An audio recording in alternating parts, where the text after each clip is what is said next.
And welcome the early morning Sunday show. It's about to begin, so sit down, buckle up. Here we go.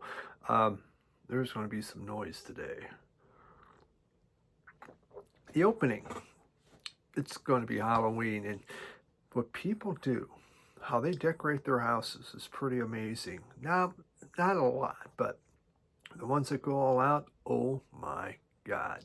Uh, Seen a few. So this week, there's some. Next week, we got the big one. Oh my goodness, it was kind of close to not a couple miles away. It's like, wow, wow, that is thousands and thousands of dollars in that yard. But it was cool, real cool. But kind of want to get through that. It's fun to see. I decorate for Christmas. I'm not doing Halloween. You got to choose one or the other. So we'll go with the happy, joyous stuff. Yeah. First, I had my one of my longtime people that watch my channel. You can't say subscriber sounds so weird. Basically friend. I mean, so many of you every week you write. I mean, it's a constant, which I appreciate. And so it's Isa from Boston, who has just one of the most eclectic listening. I mean, and collections. I mean, what he comes up with, he sends me more suggestions, and some of it is like, I don't know. I mean, I just don't know about this. I mean, this man listens to anything. But he said, look at this. He sent me this. Dropkick Murphys, and they do Okama Rising, the lyrics of Woody Guthrie. From the Dropkick Murphys. Now, actually, it does make sense because Dropkick Murphys, of course, they're from Boston, but they really have that Irish sound and feel to them, which is well appreciated in Boston. So here they take on the songs of Woody Guthrie, which I'm not a big Woody Guthrie fan, but holy cow, do they make it work. This is great. Again, we'll talk more about this on an upcoming show, but, this is fantastic. Really, and I think it came out last year. So, Oh Come Out Rising from the Dropkick Murphys. These are Woody Guthrie. Really cool. That was just kind of a big surprise. Like, wow. And he said you'd like that. Then there was this group, and Painted, what have we got? Oh my goodness, it's hard to read.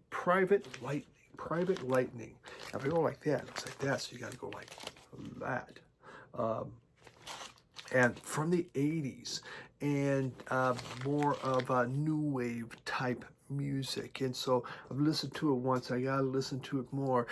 So more coming from this. I don't know, maybe they were from Boston too. Possibly, but Private Lightning. So both really cool stuff. Isa, thank you. I appreciate your friendship, and I appreciate you always helping to empty my wallet, which many of you are so good at doing. So thank you for that. My wife, no doubt, appreciates you too. But let's start with some brand new music. This, a recommendation from Sam the Vinyl Douche on his channel. I'm not sure if it got the seal of approval, but Mo Dottie, kind of a fun, I'm sure I'm saying that right, Mo Dottie, like that. And the name of the album is Opaque. It is a group out of LA. I think they formed around 2018 or so. This album is filled with kind of lush reverb, drenched melodies. So you got it. It's shoegaze and dream pop, kind of all put in together there. The album has kind of whatever that color is. Not even sure what you would call that. We have a little Mo Dottie going, 3 men and a lady.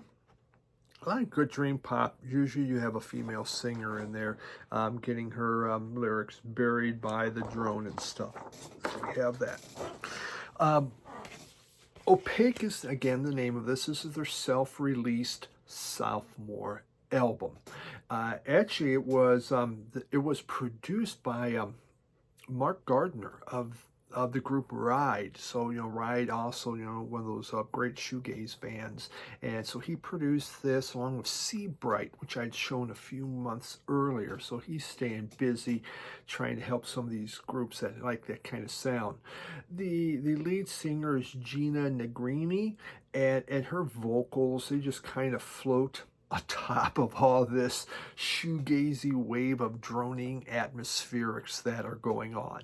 This is a fairly loud album at times, but yet there are its quiet spots where it uses more intricate guitar. And you can hear that on songs like, what was it, Whirling Sad was one, and Wasted Delay, both of those, a little more guitar oriented. There's still, you have this, it's just a barrage of textures going on, but there's a very strong rhythm section underneath, and they're not burying that rhythm section, and they really keep pushing the music forward, and I was kind of good to hear that. Oftentimes you don't hear them as much. Yeah, there's songs like Pale Blue Afternoon on here and Lovely Boy, where, I mean, you have that core aesthetic of reverb and fuzz and jangled riffs happening within the music. And again, like always, the vocals kind of not easy to hear because of all the other stuff happening around it. Really enjoyed this. There's just, shoegaze is doing a revival. It'll probably come up and go down, and in 2 years I'm going to say, why did I buy all of that? And I'll question my judgment, as often I will do, but right now I am totally loving it and enjoying it, and this was a great fun album that just came out. I was just released, so yeah, I think yeah, September, so good stuff. Modati Opaque.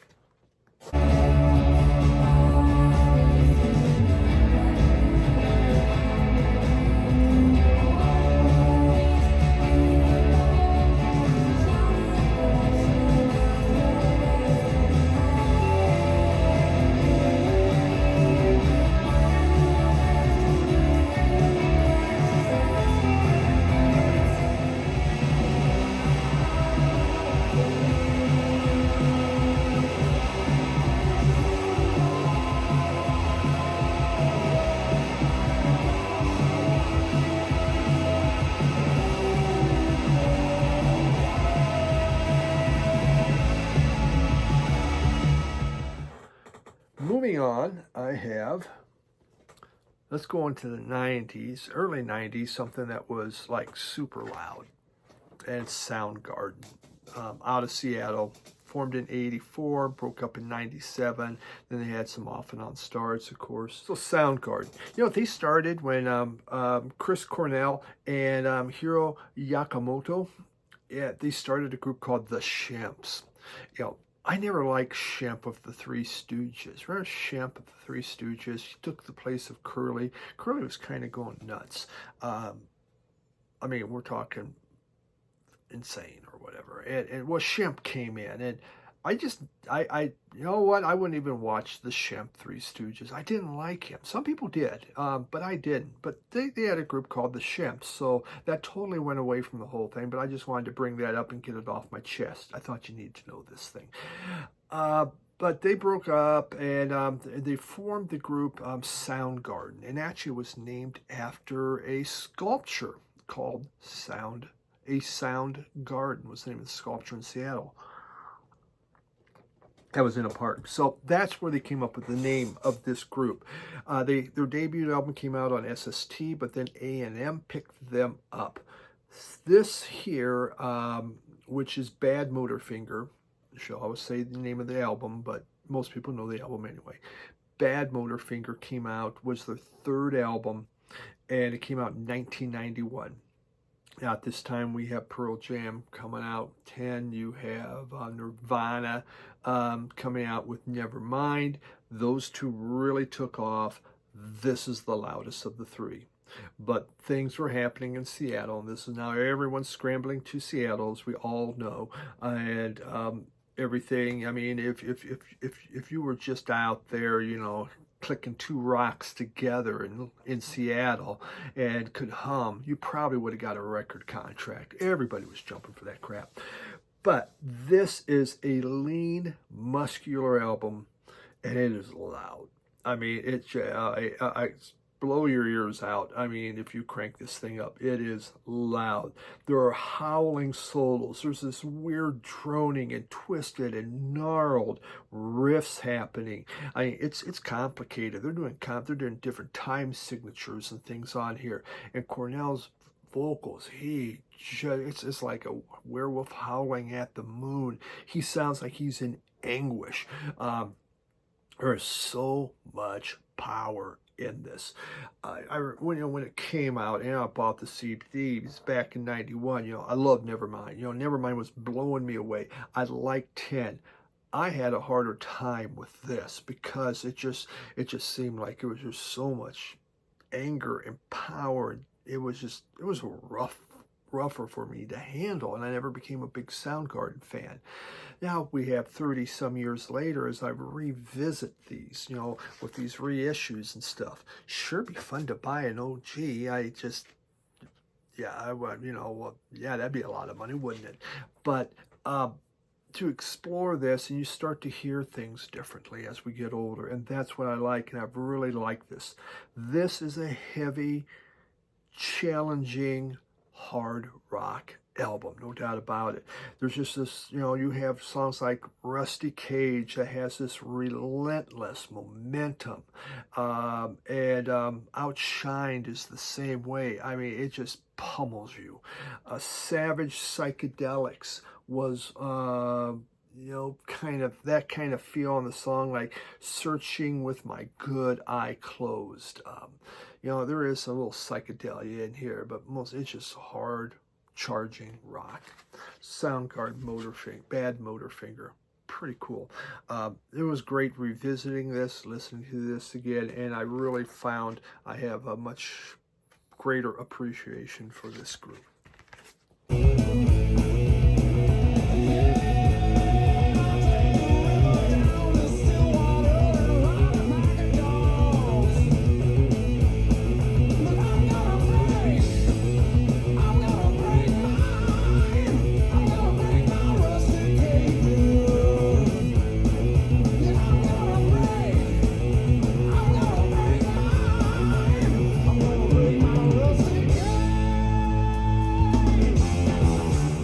I got two next that were VCLT that were sent to me that I'm bringing out. I had a nice group of records sent to me from his handle, Brucey Baby.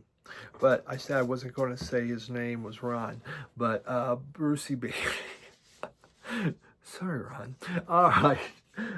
It was Hunters and Collectors is the first group I'm going to talk about from him. And his other albums, we're going to be bringing them in, each week we'll bring in some of these.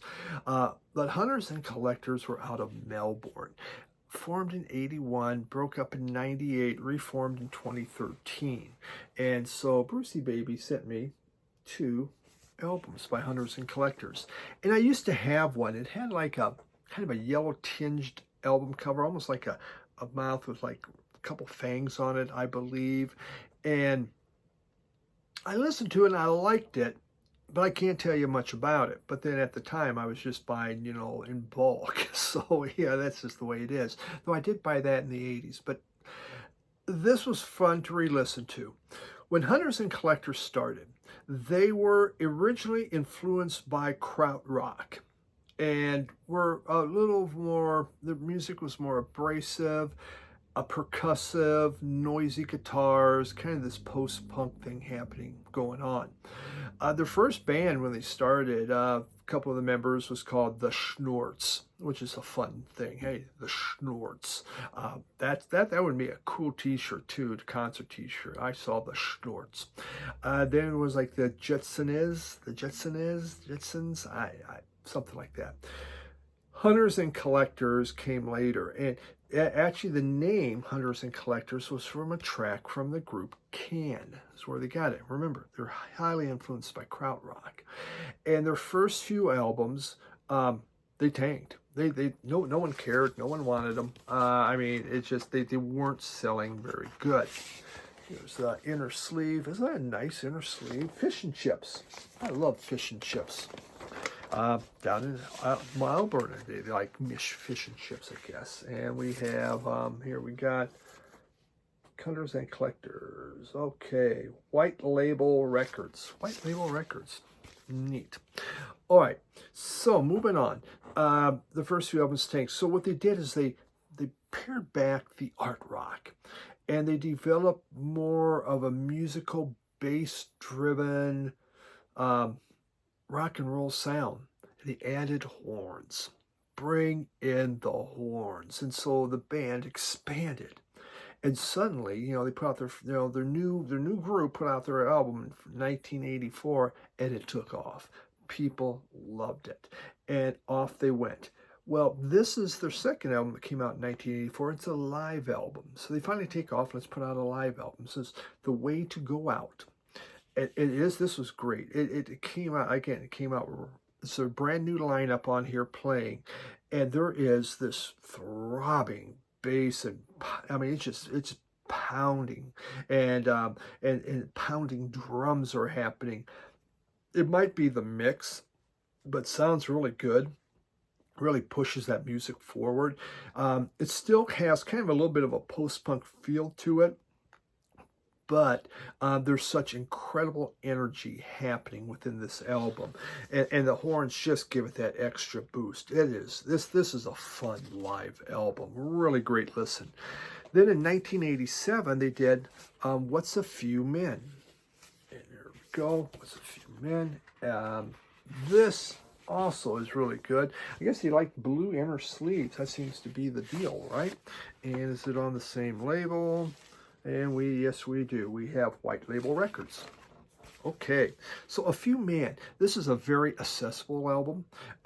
It has a very clear guitar sound and catchy hooks. The bass and drums are down. Again, this was live. That could have been more of the mix why it was so loud. Here it's brought down. You have, it just starts with Far Away Man was the very first song on here. And it has these really catchy guitar riffs happening, and it's just pounding the drums, and they bring in the harmonica. Well, who doesn't love a good harmonica? There's got to be a good harmonica, though. Do You See What I See was another song that I liked. It was a great rocking number. Again, more stronger guitars. Brass came in, again, at the end, just to kind of make it into something big, an epic kind of ending. Really nice.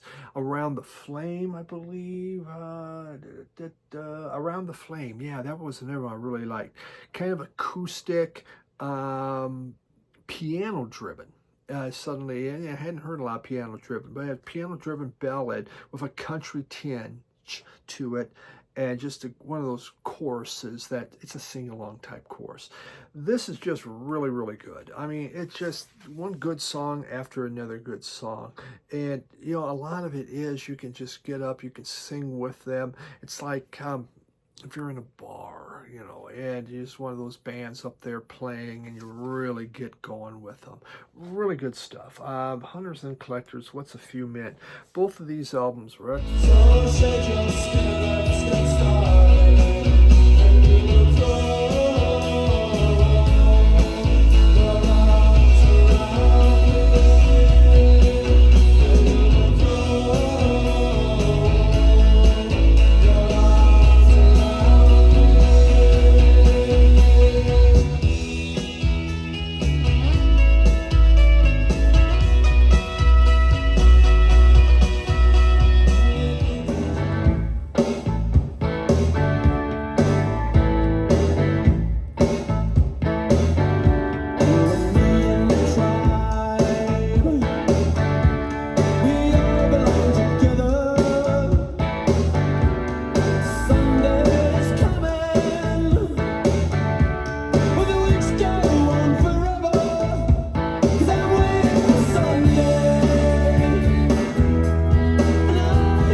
So 2006, we got Dandy Warhols. formed in 94, and still have not broke up yet. Yeah, there we go, the inner sleeve. Anything special? Yeah, I don't know what that even is. It's an opaque thing. Nothing in there. Nothing in there. Earth to the Dandy Warhols. Kind of maybe was what needed to happen, because their album they did before this, it was really a chaotic mess. And so maybe Earth to Dandy Warhol, let's get your crap together. Well, this came out 2008. It was their 7th album, and they were kind of moving from the psychedelic. Well, the music on here, it moves from psychedelia to synth rock to ballads. It's still all over the place, but there's not as many songs about drugs and frenemies. Frenemies, yes. And that the frenemies basically would be the Brian Jonestown Massacre, that group. These friends, but enemies. So, yeah, they did a lot of songs about each other. Not really good. So this is pretty good. You have songs like The World Come On, which just has a very trippy, strumming lyrics. But I mean, things just kind of blow apart in this thing. I mean, there's some really loud, you get some loud droning happening.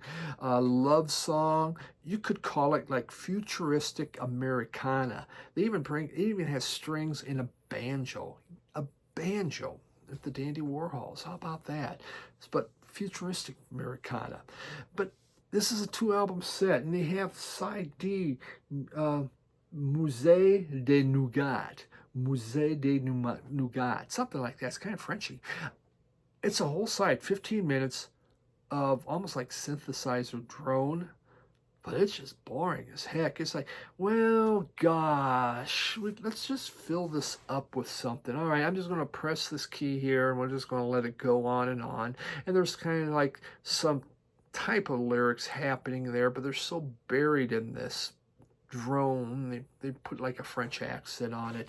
I don't know what they were thinking. I don't know why anybody would even listen to side D unless it was by accident. I don't. Yeah, I just didn't get side D. To me, it was just a waste. But then you got something like the Legend of the Last Outlaw Truckers, also known as the Ballad of Sheriff Shorty. Now, that's a mouthful to say. And it's just a psychedelic tinged rocker. It has strings and gunfire going on. It's actually kind of a really fun song. Like I said, the Dandy Warhols' previous album had been really uneven. This is more cohesive, though they're jumping all over the place with their styles and their genres and stuff. But the songs are just written better, except for the final one, which is just a stupid 15-minute kind of drone. I'm not sure why. I used to have this in CD, and I guess I liked it, and so I rebought this. It must have been on sale, I think, because I'm not sure otherwise. It's not an essential Dandy Warhol to me. I liked it, but it's not the one that I normally would pull off, so I must have got it at a decent price.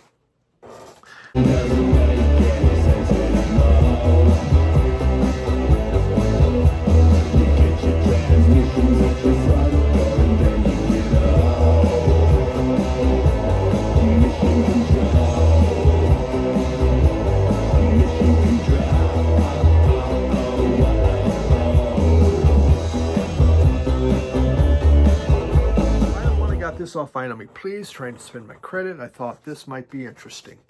And the guy, this is an electronic, kind of a lot of electronic noise, and it even comes with a kind of a strip thing on here.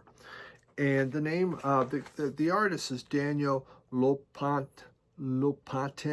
He's from Massachusetts, but the name of the group is One Threx Point Never. One Threx Point Never. I kid you not. 103x Point Never.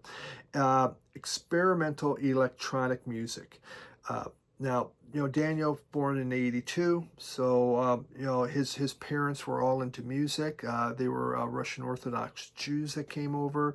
They loved music, opera, but his dad had a Moog synthesizer that he got into. he used to love listening to a radio station, Boston FM Magic 106.7. 103 point never, 106.7. Ah, fun. Except he makes something that looks like, what is this? How do you pronounce this? And so, yeah, okay. That's what art's all about. So, this album, it just uses a very broad range of samples, various genres, from minimalism to collage to noise. And, you know, it's his 10th album. This came out in 2023. This is his 10th album. And it's about, he's kind of like an interrogation of his younger self. And he's looking at what he could have been. So that's what the album's about. And you put it on, and I don't get any of that. I don't know. I mean, I go, oh, what the hell is this? It's just, now, it started kind of, the very first track had kind of a classical type feel to it, and I like that. And then it got all hell broke loose.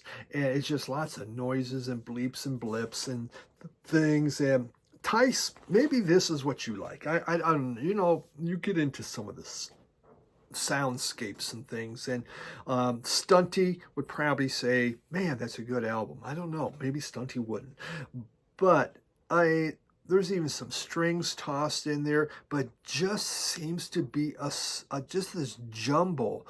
I mean, the lyrics, I can't decipher them. I don't even understand what's going on here. You know, it started with, like I said, promise, but then it just got chaotic and too much going on. And it's like, oh my God, what's happening here? There's the inner sleeve. At least they gave you nice inner sleeves, didn't they? Got a little orange happening. And of course, it's a 2-album set because, you know what, if you're having a hard time, this one's orange too, but there he is. You're having a hard time listening to something, let's just have 2 albums of it. So, yeah, trying to spend my credit on Vinyl Me Please, and this one did not work out for me whatsoever. I've been listening to it, trying to embrace it. So far, not a lot of luck.